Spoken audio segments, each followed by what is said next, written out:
Agora 8h44 de volta com o Jornal Gente, para trazer agora a palavra do jornalista Cláudio Zaidan, que sempre explica aqui para o nosso ouvinte, para o nosso assinante, essas questões que muitas vezes estão fora do dia a dia do noticiário, mas que têm impactos gigantes na vida de cada um de nós. E tenha certeza, o que acontece agora em Israel, na faixa de Gaza, vai impactar a vida de todos nós.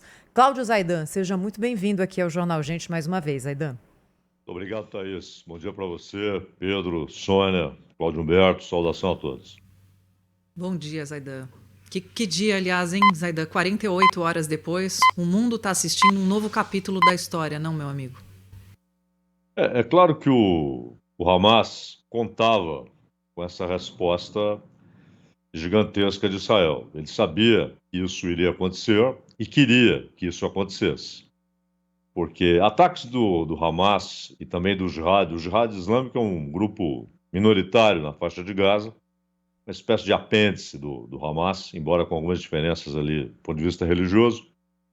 Mas o fato é que o Hamas faz ataques frequentes, regulares, contra o território de Israel, mas são incursões, né, muito rápidas.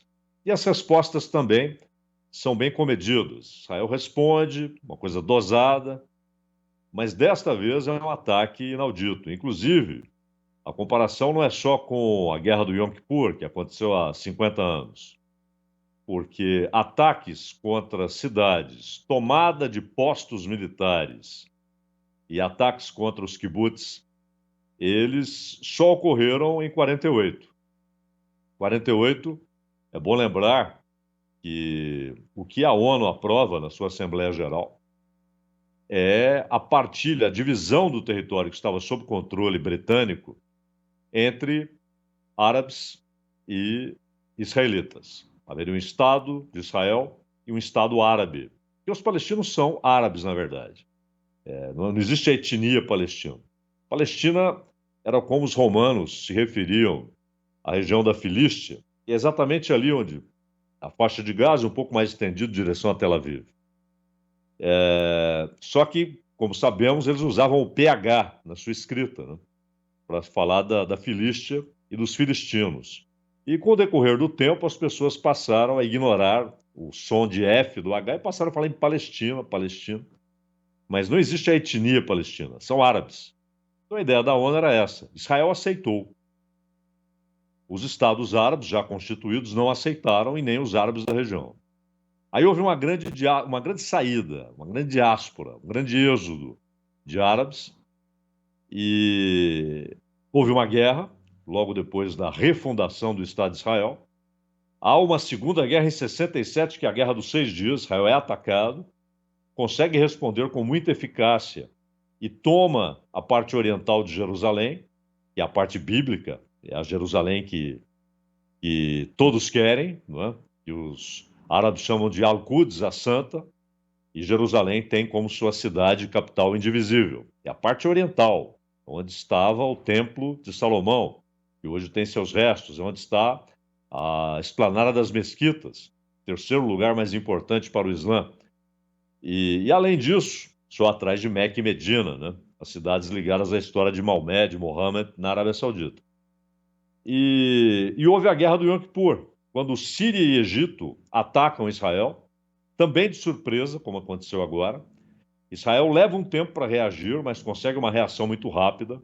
Só que na época, e isso é interessante, a Thaís falava sobre consequências globais, né? Na época, a União Soviética apoiava com conselheiros militares, né? Não com militares, com soldados, mas com conselheiros militares, apoiava essa ação de Síria e Egito. E os Estados Unidos apoiavam Israel. Hoje, a coisa é muito mais complexa, porque para a China e para a Rússia, nada de pensar em desestabilizar o governo de Israel. Israel hoje é um parceiro de ambos, como é dos Estados Unidos. A China é um dos maiores investidores em fintechs, startups. Israel é um país de altíssima tecnologia. E o capital chinês, ele conseguiu entrar de maneira avassaladora, né? Ele controla hoje grande parte dos investimentos nessa área. Então, por que o Hamas invadiu? sabendo que a resposta seria devastadora e que numa guerra regular, forças contra forças, ele não tem a menor possibilidade militar de resistir à resposta israelense. Por que ele não fez aquela incursão costumeira que Israel responde de maneira bem dosada, aquilo que já entrou para o dia a dia? Ele fez uma incursão tão forte que é inaudita. Eles tomaram postos militares, eles tomaram cidades, eles tomaram kibbutz, eles levaram reféns. Não se sabe exatamente a quantidade de reféns. Pessoas de idade, mulheres, crianças, soldados. Por que fizeram isso sabendo que a resposta seria devastadora? Porque entraram na jaula onde há 50 leões. Você pode até abater um, mas você não sai vivo dali. Acontece, vocês se lembram que no finalzinho do governo Trump, o Trump conseguiu um acordo, são chamados Acordos de Abraão. Aliás, o nome dado aos acordos é muito bom, porque Abraão é o pai desses dois povos, né? O seu primogênito, Ismael, ele dá origem ao povo árabe. Ismael é o pai dos árabes, dali nasce o povo árabe, exatamente em Ismael. E o segundo filho de Abraão é Isaque, que é o pai de Jacó, que é o pai das 12 tribos de Israel.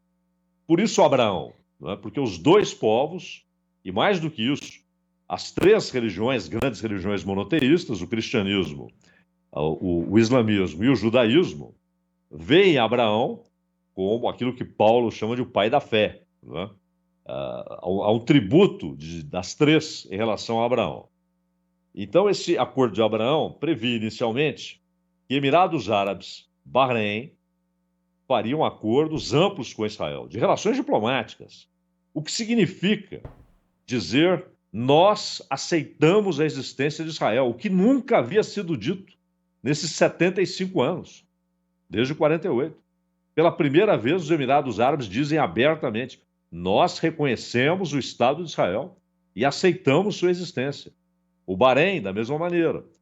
Posteriormente, acordos um pouco diferentes, mas dentro dos acordos de Abraão, dois países africanos, Marrocos, de população majoritariamente árabe, e o Sudão, de população majoritariamente islâmica. E aí vem o grande ponto. Israel começa a conversar com a Arábia Saudita. Esse é o ponto-chave.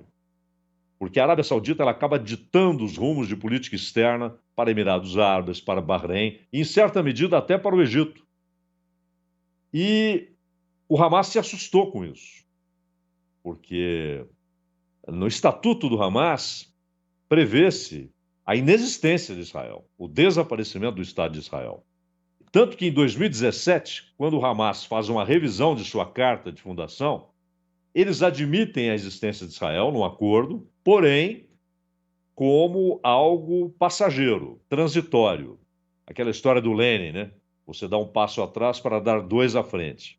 Foi isso que o Hamas imaginou. Nós vamos reconhecer Israel provisoriamente, mas não rasgaremos a página do estatuto que diz que todo aquele território deve ser árabe e não de Israel. Que pode haver judeus na região, como sempre houve, mas não um Estado nacional judaico. Não é?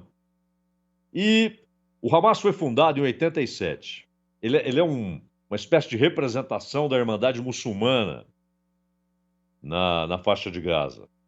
E, portanto, antes de ser um partido político, que hoje controla inteiramente Gaza e administra Gaza, e mantém os habitantes de Gaza sob controle feroz, não é? O Hamas não admite dissidências, não admite contestações, e este ano houve contestações, porque houve uma deterioração na qualidade de vida. Isso também levou o Hamas a uma ação forte, a uma ação ousada, mas o principal objetivo era, quando Israel respondesse, o Hamas esfregaria na cara dos líderes árabes: olha aqui, nossos irmãos estão morrendo e vocês vão fazer um acordo com Israel? Olha aqui, há crianças morrendo na faixa de Gaza. E vocês vão manter esse acordo? Emirados Árabes, Bahrein, Marrocos, Sudão, e você, Arábia Saudita, como líder regional, vai continuar dando passos em direção a um acordo amplo com Israel? Então foi uma jogada do Hamas para colocar contra a parede esses líderes árabes que têm se aproximado desde o acordo de Abraão, patrocinado na época pelo Trump, né? E onde entra o Irã? O Irã não está nesse acordo, mas é bom lembrar que a China conseguiu um negócio que era considerado inimaginável, que foi uma aproximação entre a Arábia Saudita e Irã. Inimigos locais, não só porque a Arábia Saudita é sunita, o Irã é xiita, mas também porque eles disputam a condição de principal potência regional. E o Hamas é sunita, não é xiita como o Irã. Tanto que há um braço do Hamas lutando contra o Assad na Síria, sendo que o Irã é amicíssimo do Assad. O Irã e a Rússia foram fundamentais para que o Assad não caísse naquela ação desastrosa dos Estados Unidos para tentar derrubar o Assad, que quase coloca o Estado Islâmico no poder na Síria, né? Então, há diferenças de um Hezbollah, que é também financiado pelo Irã, é xiita. Hezbollah no Líbano, que é um partido político, um partido, aliás, com muitas cadeiras no parlamento libanês. Tanto que Israel avisou o Hezbollah, não entre nessa briga, ou nós também daremos uma resposta militar pesadíssima. O Hezbollah se conteve. Mas por que interessa ao Irã apoiar um grupo sunita?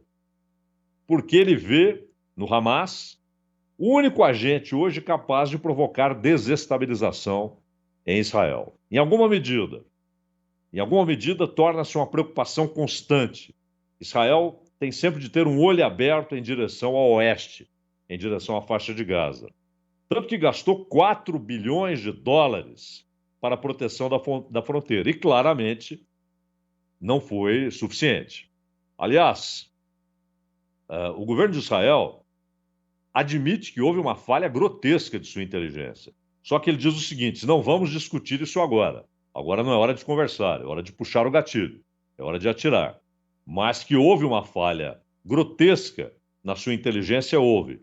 E uma das hipóteses é porque, recentemente, muita gente nas Forças Armadas e também no Serviço de Inteligência de Israel se colocou numa espécie de operação padrão em protesto contra as mudanças no judiciário propostas pelo Netanyahu. Essas mudanças provocaram alguns protestos, operações padrão. Talvez isso tenha provocado uma ineficiência passageira na inteligência de Israel. Mas o objetivo do Hamas era esse, né? Fazer com que o acordo entre países árabes, potências da região e Israel, seja colocado em xeque. Acho que não conseguirá, mas foi uma tentativa ousada, no mínimo, traz constrangimento para esses líderes árabes, e, ao mesmo tempo, reféns. Quando o Hamas tinha um único soldado israelense como refém, eles conseguiram trocar por 1.100 prisioneiros do Hamas que estavam em Israel. Imagine agora, com esse número de reféns. Um único soldado israelense foi trocado por 1.000, que é muito traumático para Israel. Ver um soldado seu, um cidadão seu, como refém do Hamas. Então a tendência é aceitar uma troca de prisioneiros. Só que naquele caso foi 1 por 1.100. Né? Então são dois objetivos: libertar prisioneiros do Hamas, que estão lá, e constranger esses líderes árabes. E mais um ponto: o Hamas quer mostrar que ele é a única alternativa da luta palestina, que a autoridade palestina, do Mahmoud Abbas, está desmoralizada, que Abbas não é Arafat. Só que o Hamas é um grupo também religioso. Ele quer um estado árabe naquela região, sob a lei do Islã, enquanto que a autoridade palestina, como era o Arafat, é um grupo nacionalista secular, né? Não tem essa base religiosa. E, por fim, só duas questões, ou dois pontos importantes. Por que as negociações avançam? O Acordo de Oslo foi o que mais avançou, porque chega num ponto, tudo para. Tudo esbarra e volta ao ponto inicial. Porque há duas questões-chave: a diáspora, ou seja, a volta dos palestinos, em massa, aos milhões, aqueles que saíram em 48. Muitos estão mortos, mas há seus descendentes. Israel alega: eu não posso aceitar essa volta aos milhões, porque isso vai provocar um desequilíbrio demográfico. Israel perderá sua condição de Estado Nacional Judaico. Os judeus serão minoria. E é bom lembrar que esses palestinos, por exemplo, no Líbano, eles não têm a cidadania plena. Eles vivem em campos de refugiados e muitas vezes o que é dito a eles: não, vocês têm de voltar. Não é? Essa é a missão de vocês. Eles não têm plena cidadania na Jordânia. É um drama para aqueles que nasceram, são árabes também, mas nasceram naquela região. E, por fim, a questão-chave, que faz com que tudo pare. Jerusalém. Para o movimento palestino, para os árabes, não há alternativa. Al-Quds, a Santa, Jerusalém, é a única capital aceitável de um futuro Estado palestino. E para Israel, Jerusalém é a sua capital indivisível.